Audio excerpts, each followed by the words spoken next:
Morning friends, welcome back to my channel. तर चला, नवीन दिवसाची नवीन अशी सुरुवात मस्त अशी अंघोळीपासून केलेली आहे आणि छान आज मॅक्स टू मॅक्स 7:30 पावणे 8ला व्हिडिओची सुरुवात सुद्धा केलेली आहे। सो लवकर उठली होती म्हणून म्हटलं चला मस्तपैकी हेअर केअर, स्किन केअर, त्यानंतर सेल्फ केअर आणि अंघोळ या सगळ्या गोष्टी मी करून घेतलेल्या आहे आणि आता स्वयंपाकाची सुरुवात जी आहे ना ती करून घेते। सो आज मी बनवणार आहे स्वयंपाकामध्ये कारलीची भाजी, त्यानंतर फोडणीचं वरण आणि थोडं भात आणि चपाती। बघा, किचन अगदी रात्रीला छान असं आवरून ठेवलं होतं म्हणून सकाळला म्हणजे कुठलीच धावपळ होत नाही। म्हणजे अगदी उठून म्हणजे सगळे कामं म्हणजे स्वतःचे कामं करून आपण म्हणजे डायरेक्ट मग स्वयंपाकाला जे आहे ना ती सुरुवात करू शकतो। सो असं होत आहे ना, म्हणजे 1-2 वीक पूर्वी काय झालं ना, कारली मी आणत होती पण कधी कधी काय होते ना, आपण आई लोक काय करतो ना, म्हणजे मुलं कारलीची भाजी खात नाही म्हणून म्हणजे अधेमध्ये आपण बनवतच नाही अगदी। आणि माझ्यासोबतही 2-3दा तसंच झालं। मी 2दा कारली आणली आणि ती तशीच फ्रीज मध्ये पूर्ण वाळून गेली, चिमल्यासारखी झाली। मग शेवटी मला ते फेकूनच द्यावं लागले, कारण माझे दोनही मुलं काही कारलीची भाजी खातच नाही आणि आज खातील उद्या खातील म्हणून भरपूर प्रयत्न केले पण दोघंही काही खात नाही। आणि म्हटलं म्हणजे प्रयत्न कसा आहे ना, आपण करतो आणि मग मध्येच बंद करून टाकतो, पण मला असं वाटते की प्रयत्न सुरू ठेवायचे आणि आजही मी त्याच म्हणजे आशाने बनवत आहे की कारलीची भाजी आणि वरण करत आहे। म्हटलं कारलीची भाजी जरी नाही खातील तरी वरण म्हणजे ऑप्शन असू शकते, त्याशिवाय मी दुसरा ऑप्शनच त्यांच्यासाठी ठेवलेला नाही। आणि खरंच मी खूप आतुरतेने वाट बघते त्या दिवसाची की माझी दोनही मुलं कारलीची भाजी खातील।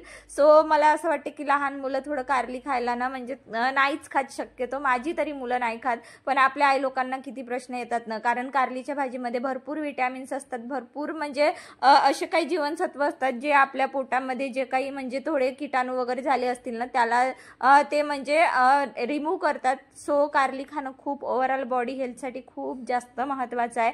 सो तुम्ही इथे बघू शकता अगदी कारलीची भाजी मी बनवून घेतलेली आहे। अगदी म्हणजे मी काय करते ना, तेलात कारली तळून घेते म्हणजे थोडं त्याचं कडूपणा जो आहे ना तो कमी म्हणजे होईल, तर मग मुलं कदाचित म्हणजे त्यांना आवडेल म्हणून हाच प्रयत्न करून जे आहे ना मी करत असते। त्यानंतर बघा, अगदी कारली तळून घेतली आणि त्यामध्ये थोडे 2 मोठे कांदे जे असतात ना ते पण तेलात फ्राय करून मग कारली तळलेल्या कारलीमध्ये वरूनच मी म्हणजे कांदे घालत असते, त्यामध्ये 2 मोठे टोमॅटो पण घातले, अगदी म्हणजे मीठ आणि हळद टाकून छान अशी शिजवून घेतली। त्यानंतर वरून मी अर्धा चम्मच जे आहे ना तिखट ऍड करते, कारण मिरची घालली होती पण मिरची जरा खूप जास्त तिखट नाही म्हणून मी मिरची सोबत थोडा मिरची पावडर पण घातला।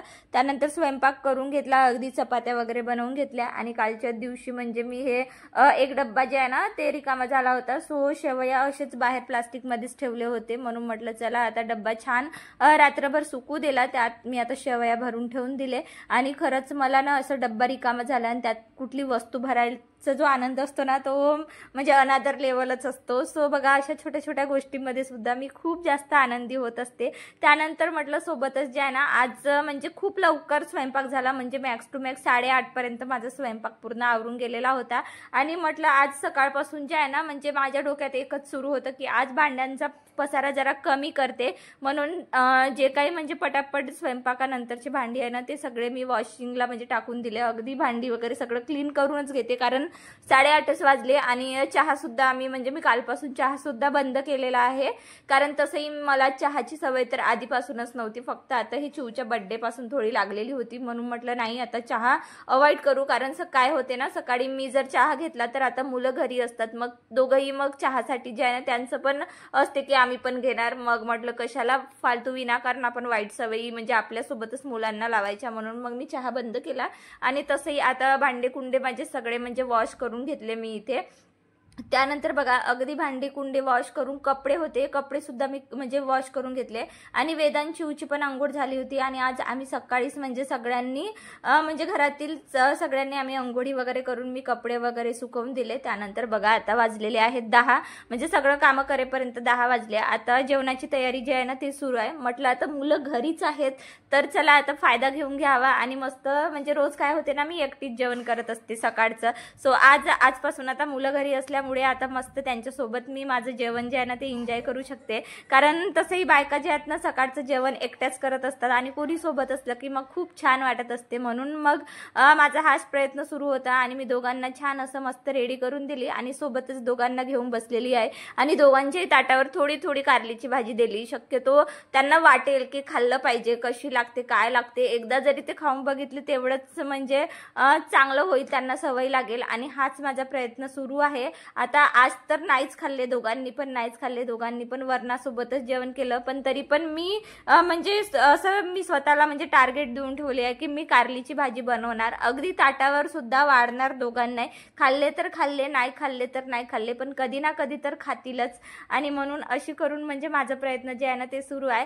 सो इथे जेवण करायला बसल्यानंतर दोघांची जे आहे ना म्हणजे तू मै सुरू आहे की टीव्ही मी बघणार, माझं टीव्हीवर लागणार, माझं टीव्हीवर लागणार. म्हणून म्हटलं दोघंही तुमच्या आवडीचं नाही, सो चला आज खूप दिवसानंतर मी टीव्ही बघते. म्हणून मी एक छान असा मस्त मूवी लावला होता आणि तो मूवी बघतच आम्ही आमचं जेवण जे आहे ना मस्तपैकी एन्जॉय केला.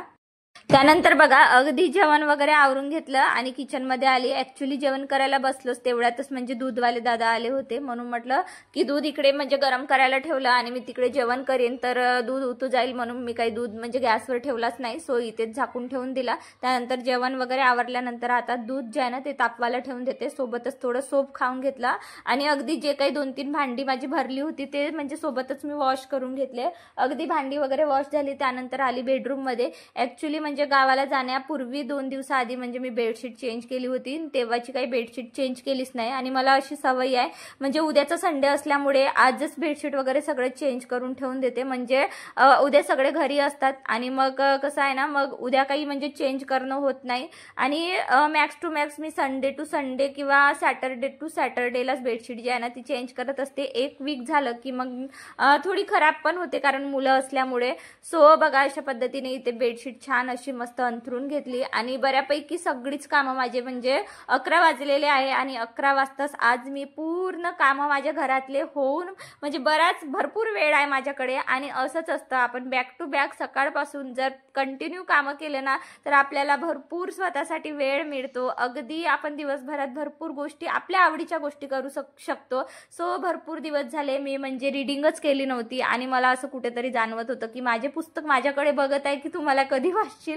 सो मला खूप जास्त सवय आहे बुक्स वगैरे रीडिंग करायची, भरपूर बुक्स आहेत माझ्याकडे.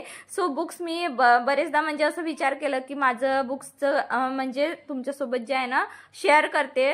सो काय झालं ना माझे बुक्स जे काही आहेत ते पूर्ण हिंदी आणि इंग्लिशचे आहेत, म्हणून मी तुमच्यासोबत काही माझं बुक्सचं सिलेक्शन जे आहे ना ते शेअर केलंच नाही. सो आता मी प्लॅन करत आहे की थोडे मराठी बुक्स जे आहेत ना ते बोलवते. ॲक्च्युली झालं काय ना मी मराठी बुक्स बरेच शोधले ऑनलाईन पण म्हणजे फ्लिपकार्ट आणि मिशोवरून, पण ते हिंदीमध्येच मला डिलिव्हर झाले. म्हणून म्हटलं कशाला आता परत रिटर्न करायचं परत बोलवायचं, म्हणून मग मी तेच बुक्स ठेवलेले होते. सो आता काय होत आहे ना म्हणजे मी ठरवलेलं आहे जसं मोटिवेशनल व्हिडिओ माझ्या अधेमध्ये येणार, म्हणून म्हटलं की मोटिवेशनल व्हिडिओसाठी भरपूर अशा मोटिवेशनल गोष्टी वाचाव्या लागतात, भरपूर बुक्स वाचावे लागतात, इकडून तिकडून माहिती गोळा करावी लागते, त्यात आपले इमोशन्स टाकावे लागते, त्यानंतर कुठे एक मोटिवेशनल व्हिडिओ तयार होत असतो. सो बघा कमीत कमी 1 तास मस्तपैकी बुक रीड करून घेतली आणि आता मी मस्त निवांत आहे माझ्या आवडीचं काम म्हणजे माझ्या गार्डनला वेळ देण्यासाठी. आणि खरंच आज खूप जास्त हॅप्पी आहे, पटापट कामही होत आहे, एनर्जी दुप्पट टिप्पट आहे. त्यामुळे म्हटलं चला आता झाडांना छान मस्त बघून घेते. अगदी झाडांना जवळून बघितल्यावर लक्षात आलं की माझ्याकडे ना म्हणजे भरपूर दिवसापूर्वी मी गांडूळ खत म्हणून मी एक खत म्हणजे बोलवला होता. सो ते खत मी माझ्या झाडांना प्रत्येक झाडांना देऊन देते. अगदी सगळ्या झाडांना छान असं खत पाणी दिलं ना.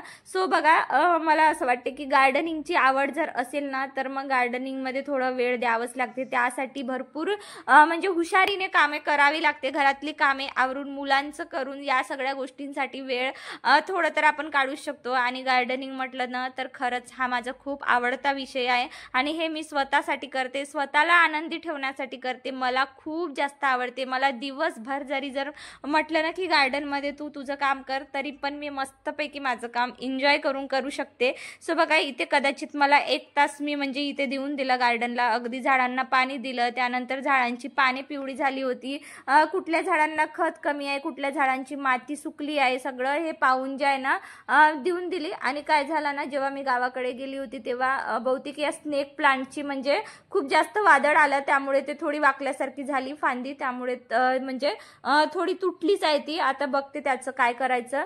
त्यानंतर झाडांना वगैरे पाणी देऊन दिली आणि हे लोक दोघंही जे आहे ना मस्तपैकी टीव्ही बघत होते. यांना निवांत टीव्ही बघू दिला आणि म्हटलं आता खूप जास्त टीव्ही नको बाबा, कारण तसंही आता समरमध्ये घरी राहणार आहेत मुलं आणि त्यामध्ये जर भरपूर टाइम जर टीव्हीच बघतील तर बाकी गोष्टी कधी करणार. आणि मला असं वाटतं की आपण घरी असतो बायका, सो आपलं जास्तीत जास्त जर आपल्या मुलांकडे लक्ष असेल ना तर त्यांना टीव्हीची मोबाईलची सवय जी आहे ना ती लागणारच नाही. आणि माझं हाच प्रयत्न सुरू असते रोजच्या, म्हणजे मी रोज असं म्हणजे प्रयत्न करते की 1 तास किंवा 2 तास तरी मी माझ्या मुलांना निवांत त्यांच्यासोबत देते, त्यांचं कुठेतरी मन रमवण्याचा प्रयत्न जो आहे ना तो मी करत असते. सो बघा, चिवला हे गिफ्टमध्ये बिझनेस म्हणून एक गेम आला होता, सो त्यांना तेच घेऊन मी दोघांना इथे म्हणजे घेऊन बसलेली आहे. यातले बाकीचे गेम तर माझ्या डोक्याच्या वरून गेले. सो लुडो मला खूप छान पद्धतीने खेळता येते. आम्ही म्हणजे लहानपणापासून लुडो खेळून आहो आम्ही, त्यामुळे मला लुडो खूप छान पद्धतीने खेळता येते. म्हणून म्हटलं दोघांनाही चला आपण लुडो खेळूया. त्यामध्येही वेदू इतक्या बदमाशा त्याच्या चालल्या होत्या ना, म्हणजे खूप वाडा वेकडं, म्हणजे तो त्याचं हे टाकेल किंवा मी असंच करणार, मी तसंच करणार, त्याचे खूप जास्त नियम असतात आणि त्याचे नियम ऐकून मग चिऊ त्याच्यासोबत थोडं त्यांचं मग तू मै होतेच आणि प्रत्येक खेळामध्ये मग दोघांची भांडणे होतेच, ते मलाच मग सांभाळावे लागते. सो अशा प्रकारे जे आहे ना तुमच्याकडे मुलं असतील तर तुम्ही मुलांसोबत छान असे तुम्हाला जे गेम येतात ते गेम खेळू शकता. सो बघा, अशा पद्धतीने एक डाईस असतो, डाईस टाकलं की त्याच्यामध्ये अंक असतात 6, 4, 5, 1 आणि अशा पद्धतीने लुडो आपण खूप छान खेळू शकतो. सो लुडो तर प्रत्येकांनाच छानपैकी खेळता येते. त्यानंतर मस्त 2 वाजेपर्यंत आम्ही मस्त खेळून घेतलं. त्यानंतर वेदांत चिऊची ट्युशन टीचर आल्या होत्या आणि जसं त्या घरी आल्या म्हणजे 2:30 वाजलेले होते आणि 2:30 वाजता आमच्याकडे वातावरण पूर्ण म्हणजे असं चेंज होऊन गेलं. अगदी वारा सुटला होता आणि खूप जास्त वारा आला होता, खूप जास्त डस्ट, पूर्ण बाल्कनी माझी खराब होऊन गेली आणि लगेच जे आहे ना म्हणजे पूर्ण पाऊसच सुरू झाला आणि इतक्या जोराचा पाऊस आला ना, म्हणजे एवढा उन्हाळा सुरू आहे आणि एवढ्या उन्हाळ्यामध्ये सुद्धा इतक्या जोराचा पाऊस आला की म्हटलं चला आता मस्तपैकी शूटिंग करून घेते, म्हणून मस्त कॅमेरा लावला आणि पटकन शूट करून घेतलं. सो तुम्ही इथे वर बघू शकता, वर तर तेवढा पाऊस तुम्हाला जाणवत नसेल, पण खालच्या बाजूने बघा पूर्ण बाल्कनी, अगदी मी झाडांना पाणी दिलं होतं, पूर्ण झाडात म्हणजे पूर्ण माझ्या पाण्याने भरून गेलं, एवढं जास्त पाणी आलं. अगदी पूर्ण म्हणजे पहिल्यांदाच्या फोर्समध्ये एवढं पाणी जमा झालं असेल आणि भरपूर पाणी होता आणि पाण्यामध्ये वारा असल्यामुळे पूर्ण असं घरात येत होता, त्यामुळे म्हणजे खूप लाईटही गेली होती. आणि असं म्हणजे काय माहिती नाही, यावर्षी भरपूर म्हणजे वादळ वारानं भरपूरच आहे. म्हणजे जेव्हा तो उन्हाळा सुरू झाला, उन्हाळ्यासोबतच ज्यानं वादळ वारा पण रोजचाच येऊन राहिला आणि अशा पद्धतीने तुम्ही इथे बघू शकता मस्त पाऊस जमा झालेला आहे. दोघंही जे आहे ना मस्त खेळून घेतले. सोबतच व्हिडिओ इथेच थांबवते आणि एक खूप महत्त्वाची रिक्वेस्ट म्हणजे प्लीज चॅनलला सबस्क्राईब करा आणि तुमच्या फॅमिली फ्रेंड्ससोबत माझे व्हिडिओ शेअर करा. भेटूया अशाच मस्त इंटरेस्टिंग व्हिडिओमध्ये. तोपर्यंत स्वतःची काळजी घ्या. So bye friends, have a